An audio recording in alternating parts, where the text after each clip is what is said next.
Devin, we talk about signs a lot on this show, and I know we've talked about it several times throughout this season, but I gotta think, episode 69 here, and the Red Wings just got their 69th point last night versus the Jets. Does the Flying Octopus podcast hold the cards for the Detroit Red Wings for the 2025-26 season as in terms of them making the playoffs? I hadn't really thought about it that way before, but maybe we do. That's a fun thought, actually. First off, it's been set up because you were sick this weekend, which delayed the recording. So maybe the hockey gods are sending us a sign that we are the ones that enable the future for the Detroit Red Wings for this season for breaking this 10-year playoff drought. And what do you know? Number 69. Nice.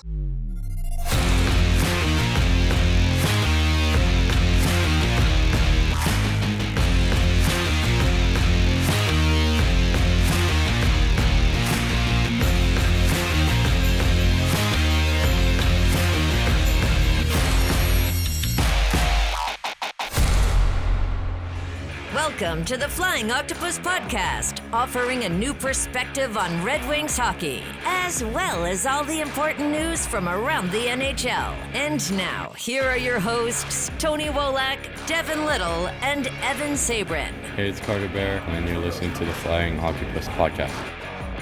Welcome to episode 69 of the Flying Octopus podcast. Don't say it, Devin. We already said it in the open. I'm your host, Evan Sabourin, joined by my cohort, Devin Little, as always.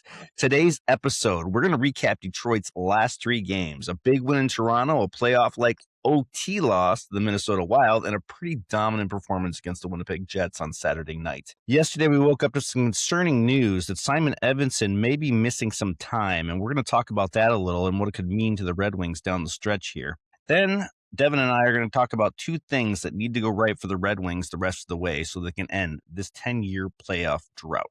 Before we get started, I'd like to remind everyone where you can find us. Give us a follow on Twitter at Flying Octopod and check us out on YouTube at The Flying Octopod. And you can find us on iTunes, Spotify, or wherever you get your podcast. Devin, I know you've been feeling under the weather this week, but how cold has it been there? And overall, how's your performance doing? Well, we're dealing with sub-zero temperatures. At one point in time yesterday, we were colder than Antarctica, which is obscene. Just a bad time to be sick, I'd say. But hey, we're powering through. It's episode 69. It's going to be a nice episode. Yeah, man, and I appreciate you coming here. You playing on the DL, so we actually need that. Really needed that. So let's dive in today. Well, we're going to recap the Red Wings' last three games, and we're going to start in Toronto Wednesday.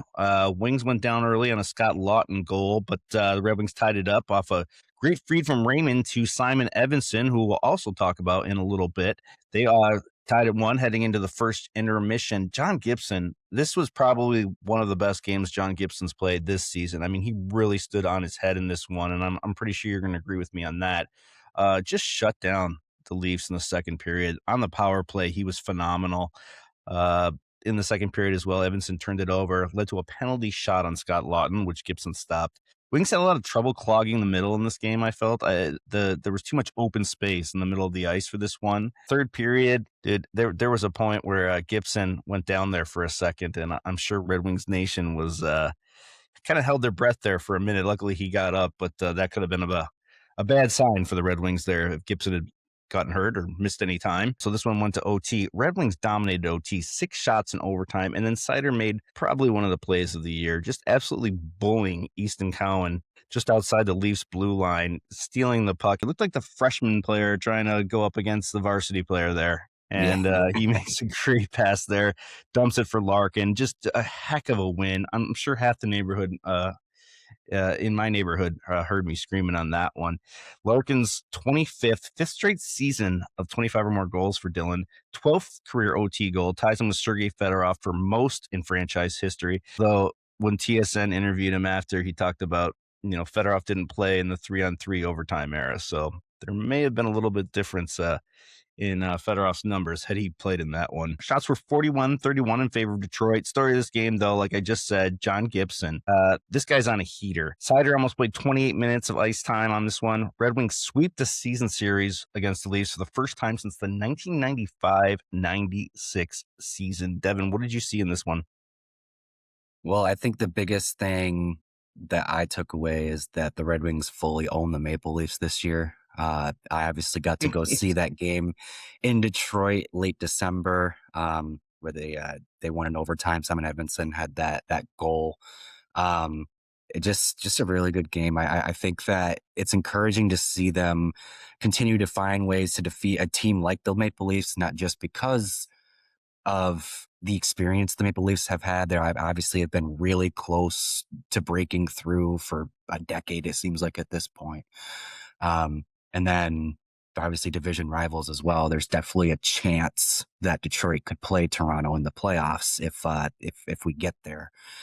So to kind of have that in your back pocket of they beat them every single time this year, it's a nice thing to potentially fall back on if that does come to fruition. But like you said, don't want to get too deep into this because I'm sure we'll talk about him again with another game. But John Gibson was lights out. We've probably said something to this tune before, but it's kind of crazy how in that first month of the season we were like not necessarily panicking, but it was, red alert, red alert. Maybe this trade was not going to be what we thought it was because Gibson didn't look great off the top of the season. And then pretty much since like mid-November, maybe late November, he's been the goalie that they went out and acquired in this past off season. And he's given them, it's maybe a little bit of a stretch to say Vezina caliber goaltending, but at least in a month span from like, mid-January or mid-December to mid-January, like those numbers are Vezina quality. And I couldn't even tell you the last time the Red Wings had a goaltender giving them that quality of goaltending. So there's a lot to be said for how goaltending is ultimately what decides your season. And I think that right now the Red Wings got to feel confident knowing that they have John Gibson playing the way that he is. The best part about it for me after that game was watching the TNT broadcast and the shot of Biz Nasty, Paul Bissonnette, with the Yeah. right after the loss. And I know he tweeted that out and got a lot of reaction from that, but it's always fun beating on him and the Maple Leafs. You can't go wrong with that. And yes, it is true they could meet in the postseason again. Wouldn't that be great? Absolutely. Leafs Red Wings first round matchup. I mean, come on. We're praying for that, hockey gods. We're praying for that. Okay, and moving on. So, of course, the Red Wings got another back-to-back. I believe that was their 11th back-to-back in Minnesota the next night. Buddy texted me from the game, who lives out in St. Paul, and it's minus 40 degrees there. Like, how can you just live in that kind of weather? And it's like, it's got to be hard to get going. Like, when you're freezing like that, minus 40 is no joke. I saw this weather girl in Minneapolis who she took, it's like apparently the frozen pasta trick, and you take the pasta outside and you lift it up with your fork and you leave it there for a second and boom, it's like a statue. I thought it was amazing. I'll put a picture later, but this game in Minnesota, this really felt like a playoff game, and it really got me feeling good about the Wings, how they could compete with someone that you could consider a contender in the West. Raymond sniped his 16th. Hamonic took a bad penalty there. And Kaprizov nailed him for his 26th of the year on the power play. Second period, Raymond put the Red Wings up 2-1 down low. Another just ridiculous snipe. I'd like to point out in this game, too, what I saw in that I really like the way Elmer Soderblom has been playing. He's just battling down low, getting stick chances. He's the guy that defenders can't realize that, his length, when he can pull those stick lifts up there was twice in the second period, I saw him just battling down low and defenders not realizing that, hey, there's a guy who's 6'8" behind me. He can lift my stick up from 6 feet away. And I'm just really been encouraged by his play lately. So that really stood out to me in this game. He's learning to use the physicality to, do what he wants down low. And I'm a big Elmer Soderblom fan lately. Third period, Matt Zuccarello tied it, not even a minute in. JVR bangs another one home, his 14th. But 45 seconds later, Zuccarello tied it again. So this one headed to OT. Kaprizov, Cam Talbot didn't play terrible in this one, and I didn't think there was a lot he could do on that one. But Gabriel Kaprizov, there's a reason he's a high-end superstar. And he ended this one for the Wild. Wings were outshot in this one, 39-33. Talbot stopped 35 of 39 in this one.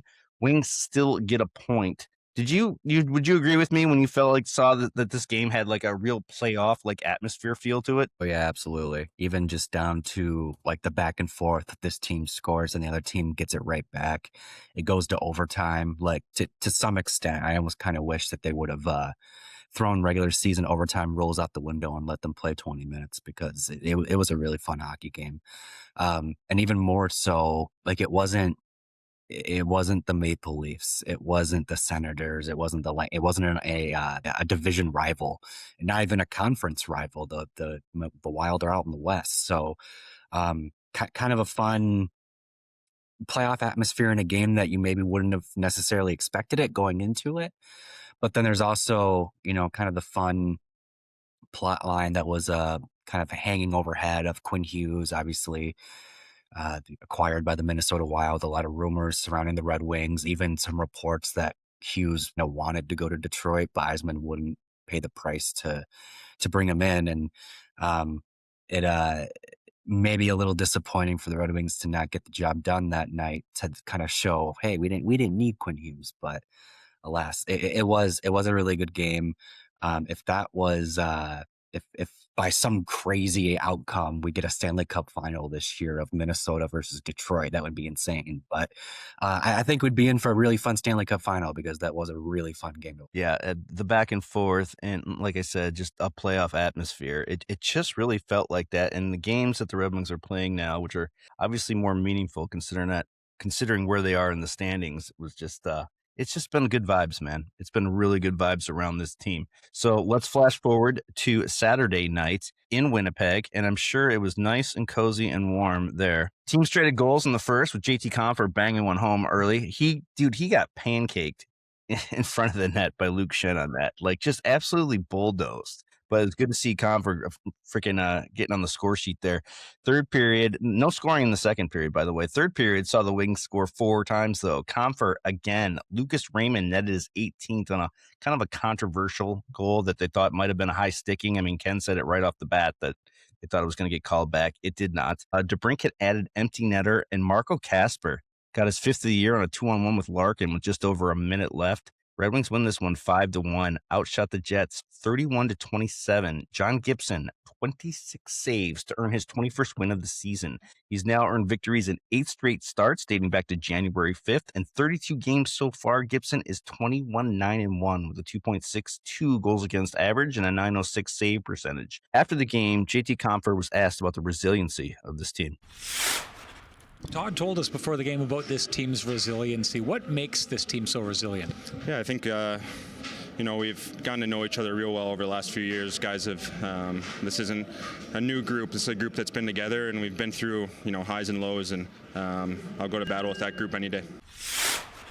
The Red Wings are currently first in Atlantic Division with 69 points. Nice. Tied with Carolina for tops in the East. Tampa has 3 games in hand with Carolina having 1. You just heard JT Compher there, Devin, talking about the resiliency of this team and now having been together a little longer. And it shows in the play that this team is more uncomfortable playing with each other. So would you agree with Compher's assessment that the experience that these guys have had together now is really starting to pay dividends for this team? I'd say so, yeah. And I would even say that, Tom McClellan recently coached his 100th game with the Red Wings. So it's not just familiarity amongst the players, it's also familiarity with the coaching staff. I think that everyone's really gelling right now. In fact, you almost kind of get a little apprehensive thinking about Yzerman making like a big move at the trade deadline because you don't want to, upset the mojo too much. I don't get me wrong. I definitely think that they should go out and add before the deadline, but you definitely want to make sure that it's a good fit because you would hate to disrupt the momentum they have going right now. But regardless, this is why it's a good thing that They've been able to keep bringing guys like Patrick Kane back even on 1-year deals, bringing in JVR this year. Obviously, Andrew Kopp has been around. Andrew Kopp and Ben Sherratt have been with the team for 4 years now, I believe. And Comfer, I think, is in his 3rd season. And then you obviously couple that with Dylan Larkin, who's been with the team since the fall of 2015. Yes, I jumped ahead a year. And then, Lucas Raymond, Moritz Seider, the lot of them. They've definitely, earned their calluses and have banked a lot of experience. They went through that horrible March last season. The prior season missed the playoffs by a single point. They obviously, there's still, well, I think Larkin's the only one left. Larkin and maybe Rasmussen. I forget if he played, but there's 1 or 2 pieces left from that 2019-20 season where they completely bottomed out. Like there's a lot of bumps and bruises, I guess, for lack of better phrasing, right now on this team that have kind of built them and shaped them into the team they are now. And they've learned all the ways to lose, and now it seems like they're finally learning ways to win. And as we've seen multiple times throughout the season, they're finding ways to win games that they don't even necessarily deserve to win sometimes. And that's, to me, the sign of a real good team. So, I think Comfort kind of hit it on the head. There's a real high sense of familiarity in that locker room. Even the newer faces, aside from, Emmett Finney and Sending Pelika, who are obviously rookies, you got JVR, who's a longtime veteran, and Todd McClellan has pointed out as being a really solid influence on the locker room, especially with not getting too high and too low. You've got a really solid mix of players that have been there, done that, players that have been there, done that with the Red Wings, players that have endured recent, heartbreaks for the Red Wings, and then players like Finney and Sandin Pelika that haven't been exposed to that stuff and are trying to help push the team forward. They got a really good mix right now, and I think that we're seeing that. Yeah, you talk about games that the Red Wings are winning. There's games that they shouldn't be winning, and that just goes to testament. John Gibson has been, I think, even more than what we expected up to this point in the season. Obviously, it was a rocky start at the beginning, like you mentioned, but he has really come on and solidified that position. And that was, 2 of the things that we talked about coming into the season, things that needed to go right for the Red Wings have been the first and most importantly was John Gibson. And secondly, we talked a lot about Simon Edvinsson taking that next big step. And I think it is safe to say that Simon Edvinsson has taken that big next step.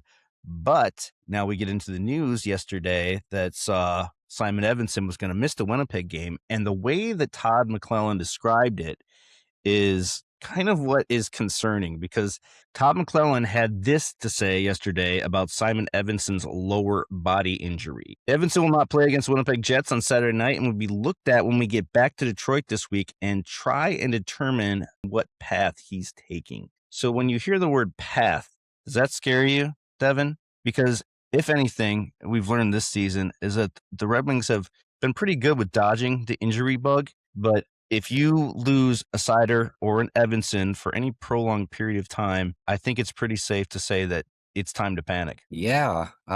Like you said, obviously not the most comforting thing to hear the head coach say.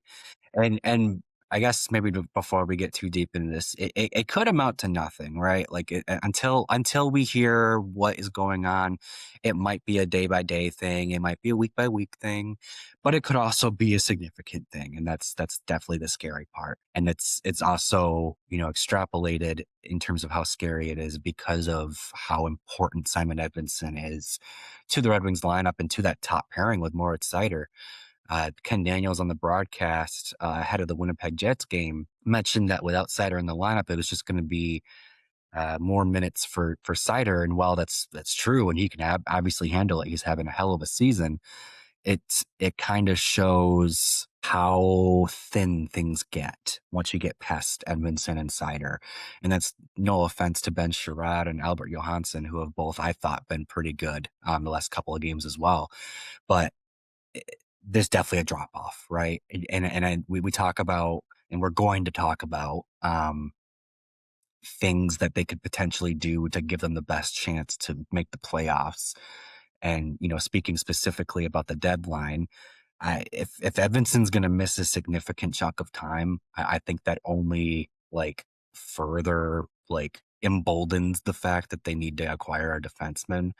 And it might even shift the argument to it has to be a left-handed defenseman because they're missing their best one right now. Now, again, it might amount to nothing and Edvinsson might be back by the end of the Olympic break. But until we find out, it's not a fun time right now to be a Simon Edvinsson fan, I would say. And also just real quick as well, really bummed out for him too, because there was an opening. I'm forgetting who had to drop out of the Olympics on Team Sweden on defense. And it felt like a sure path forward for Edvinsson to finally get his spot on the Olympic roster. And then this happens to him. So feel really bad for him on that note as well. Careful, man. I don't want that guy in the Olympics. Bubble Yeah. wrap. Bubble wrap that, man. I mean, Simon's a guy who is blocking a lot of shots. He's 14th in the NHL, 104 shots blocked. So he does take a lot of pucks, and with his length, that's just what's going to happen. The Red Wings do block a lot of shots between him and Sider. Sider's like top 5 in the league in block shots. So yeah, I'm concerned. I'm concerned because we all know what the biggest hole is on this team, and it's the bottom pairing defenseman. So after Sider and Edvinsson, you're looking at Sandy Pellikka, Sherrod, Albert Johansson, and Jacob Bernard Docker and Hamonic. That doesn't spell playoff run to me with those four. So it, again, could amount to nothing, like you said. But when you hear those words, the path he's going to take, I don't know. Maybe is McClellan messing with us? Is he fucking with us? That's it's just it. We need. I'm really dying to find out what it is, because any a long-term injury with Simon could be devastating for a roster like this. So hopefully we find out soon here that it's not as bad as McClellan phrased it for Detroit Red Wings fans. I thought about getting into a little bit about trade chatter today, but I'm going to be honest, Devin, everything I watch now, every trade, every big name out there has been tied to the Red Wings, and it's clickbait. A lot of it is so much clickbait. You see Jason Robertson could be a possibility. You see the Rasmus Anderson, who we saw go to Vegas earlier this week. Red Wings are always been tied to these big names, and part of that comes with them being a contender this year, or them, being at one of the top teams in the Eastern Conference. TSN had them number 4 in their power rankings this week, which I thought might have been a little bit high. But I'm tired of all the trade scenarios, the false rumors that are thrown out there. So I want to get into more about what the Red Wings have to do down the stretch to end this 10-year playoff drought. And Devin, you'll start us off here. I want 2 things, and it can't be health. Obviously, you can't lose your top players to health, like with Simon Edvinsson, or if John Gibson went down. Yes, we know that the team would struggle if you lose key players. So I want to know what has to go right for the Red Wings during these last 30 games. I mean, obviously we're projecting after the Olympic break, but tell me, Devin, in terms of what has to go right, what do the Red Wings need to end this playoff drought? So there's one thing I'm going to say that I'm pretty confident we're both going to agree on. Maybe I'll save that one for last so we can segue it. But the first thing that came to mind, and it seems like it might be happening. Knock on wood, it's still early, but there's some promising signs.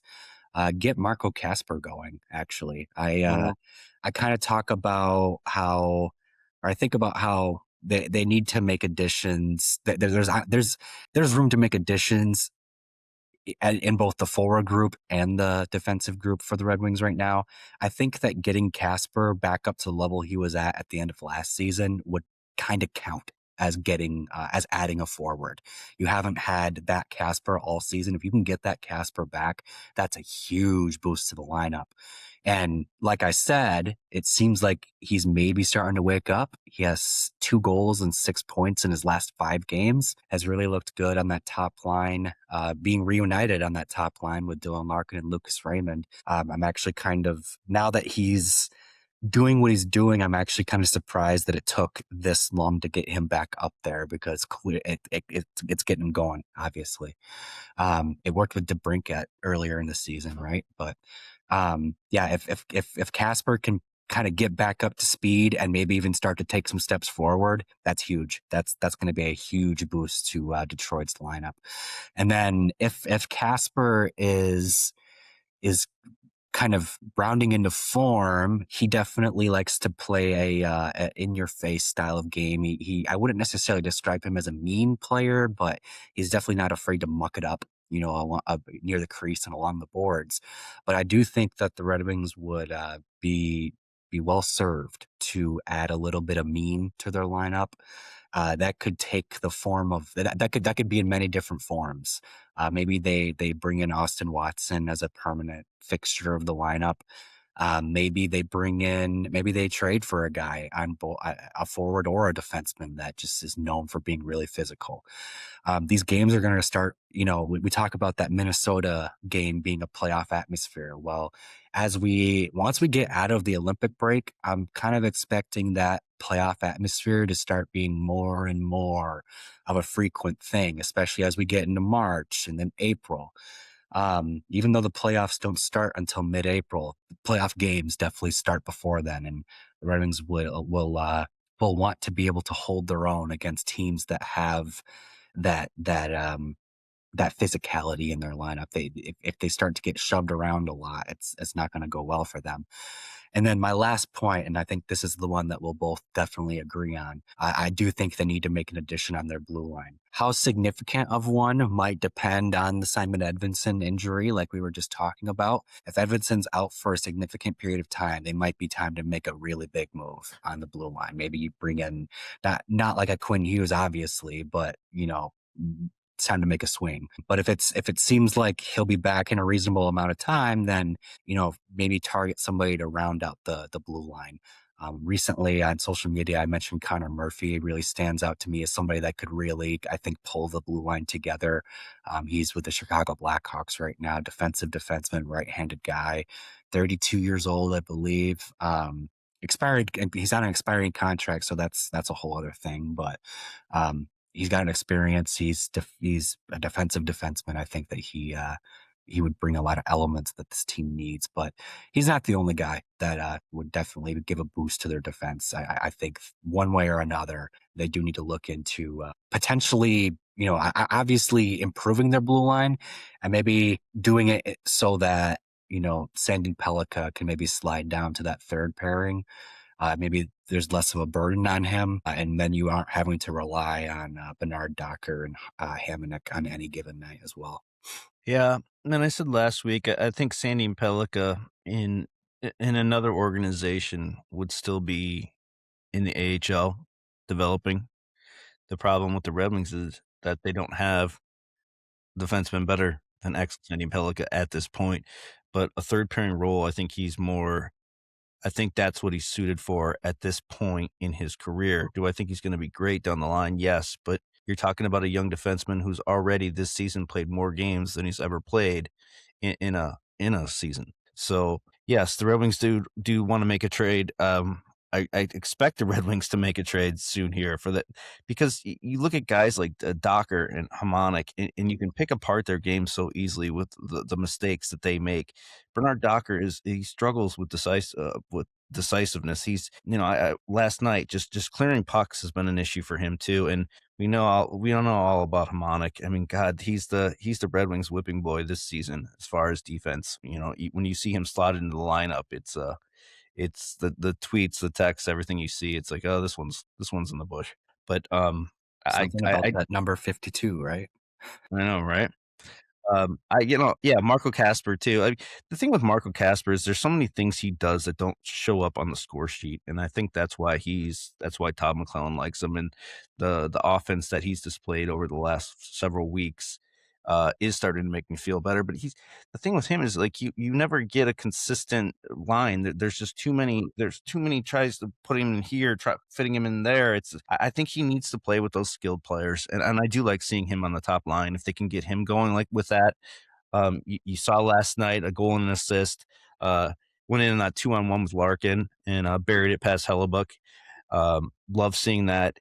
And, the sophomore slump is real. It happened to Lucas Raymond. Marco Kasper is 21 years old.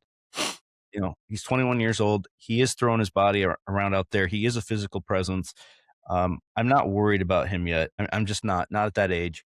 And he'll be a significant contributor for the Red Wings, I think, for the next several years if they don't try to give him up in a trade. But I still like Marco Kasper. I like his potential, and I think he's going to be fine down the road. Looking forward to my two biggest things. I think that you have to keep John Gibson consistent. John Gibson has to keep up this level of play for the Red Wings to make the playoffs. And right now, you can say that he is giving the Red Wings Vezina caliber goaltending. I read off the numbers earlier.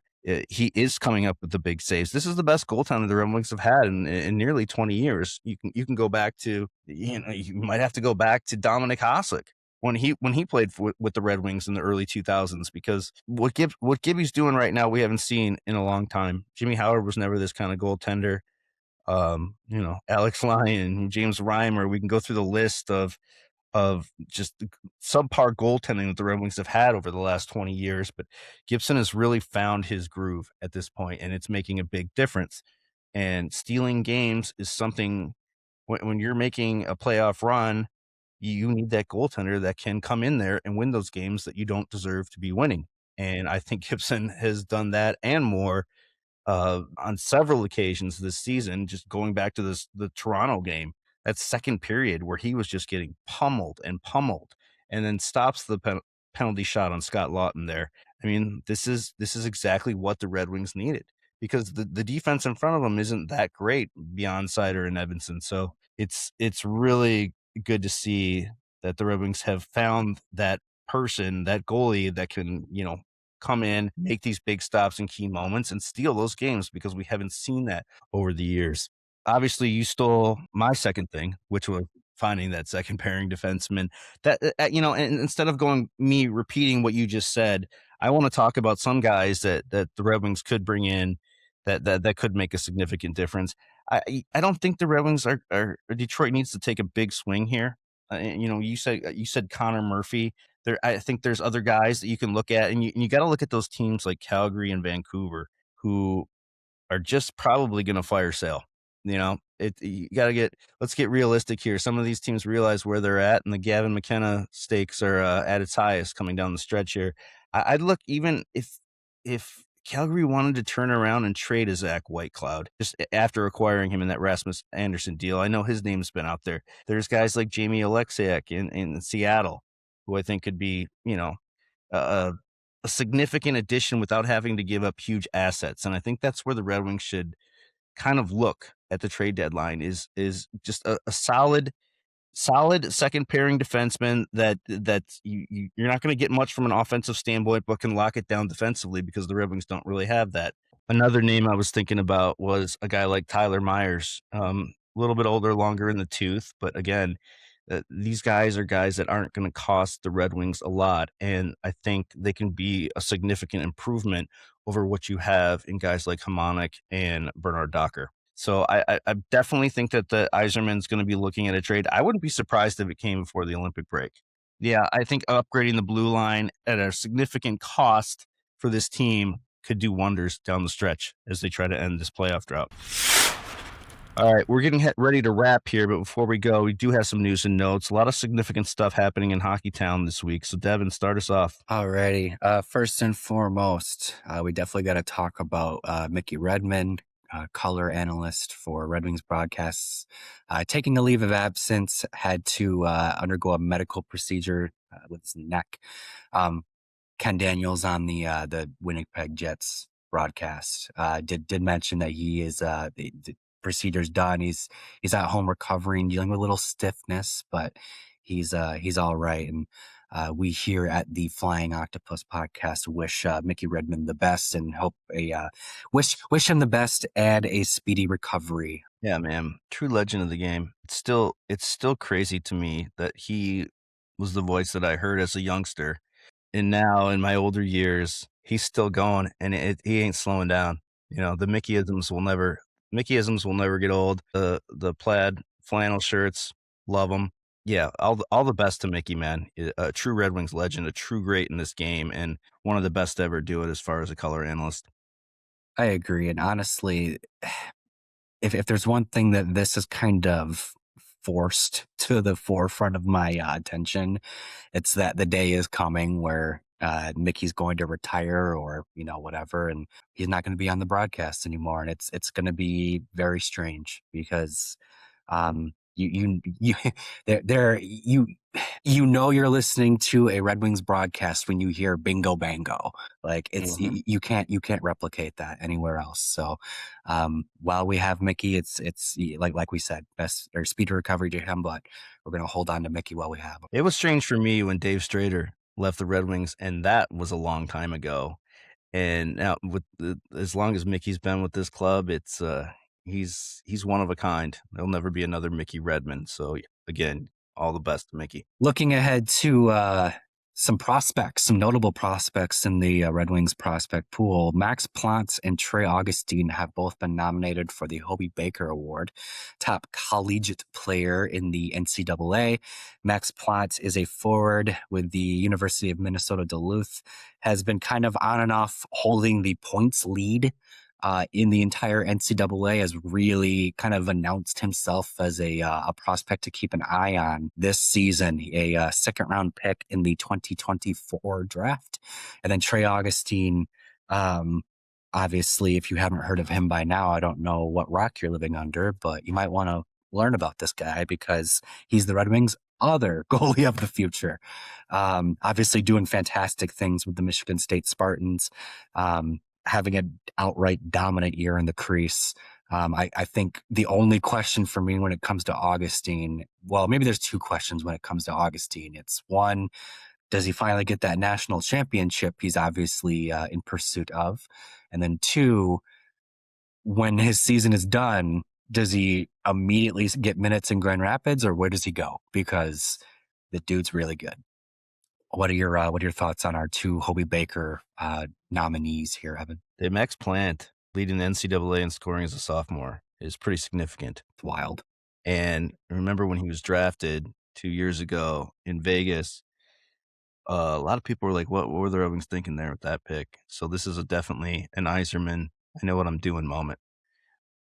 The kid's been everything and more. And I think sometimes with the amount and talent that the Red Wings have in the pipeline in the organizational system, sometimes I think we forget to talk about him a lot. And yes, he's still a kid, as I said, a sophomore, but what he's doing is pretty special. And I'm really excited to see what he could look like down the road here. Trey Augustine, we've known about for years. Yeah. Michigan State. By the way, I love your get up today, a Western Michigan hat with a Michigan sweatshirt there. But interesting choice. Yeah. I don't think you're allowed to do that in college. You're not allowed to wear doubles. I think I remember that at Michigan State. Trey Augustine, very excited to see. What is Grand Rapids going to do? This kind of brings up another point. Like you have Postava, who we'll get to in a second here in news and notes. You have Kosa, and now adding a Trey Augustine. If there's ever a three-headed monster that could dominate the AHL, it might be those three.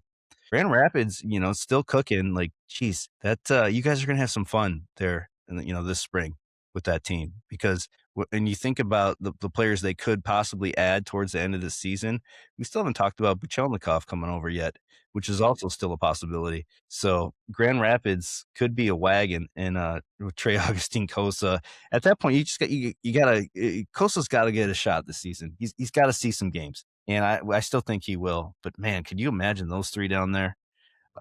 It's good things for the Red Wings. It's the goaltending depth is something that this organization has needed for a long time. And if we can have a guy of John Gibson's talent kind of pass the torch to young guys like these who are, super prospects, and if they can take off, well, there's good things coming here in Detroit. And to further emphasize that point about the three-headed monster looming in Grand Rapids, Michael Postava posted back-to-back shutouts for the Griffins this week.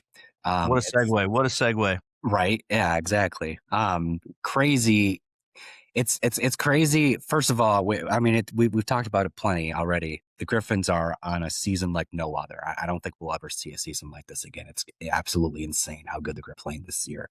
But to kind of, obviously the backbone of their season has been their goaltenders, and a lot of attention is thrown at Sebastian Cossa for obvious reasons, and he's absolutely been excellent this season with the Griffins. But when Carter Geilander or Michael Postava have had their opportunities, they've both been excellent too.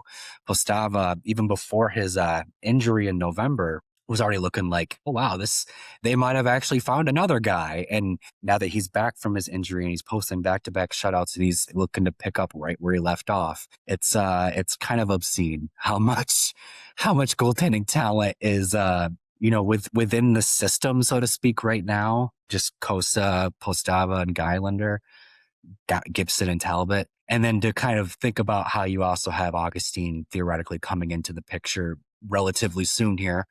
And then, Michael Prodl and other Rudy Gumand as well.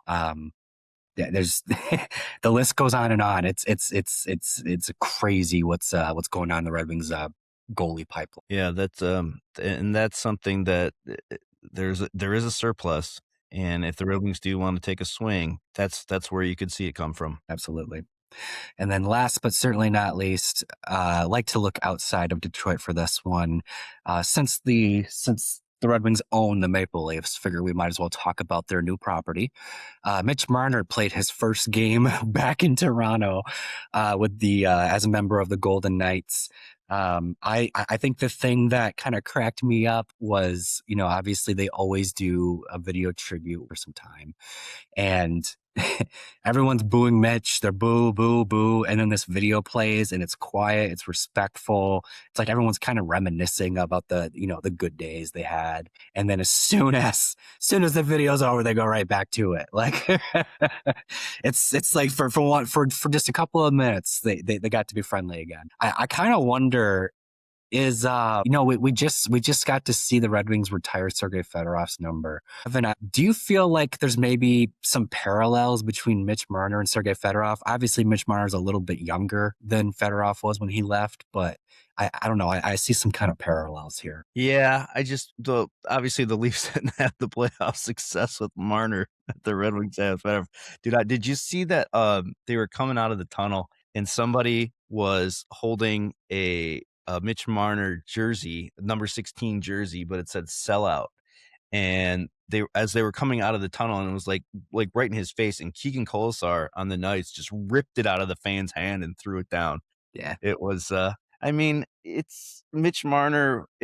Playing in the Toronto media market it's just such a different ball game when it comes to Leafs fans. Like Mitch Marner grew up in the area. He grew up a diehard Maple Leafs fan, and to want to leave that fan base, you see it right there. He was a top player for the Maple Leafs. He was one of the best in the NHL, but obviously you have to point the finger at your superstars when you have early playoff exits, and especially when expectations are so high in a media market like Toronto. Yeah, it's hard to feel bad for the Leafs fans, though.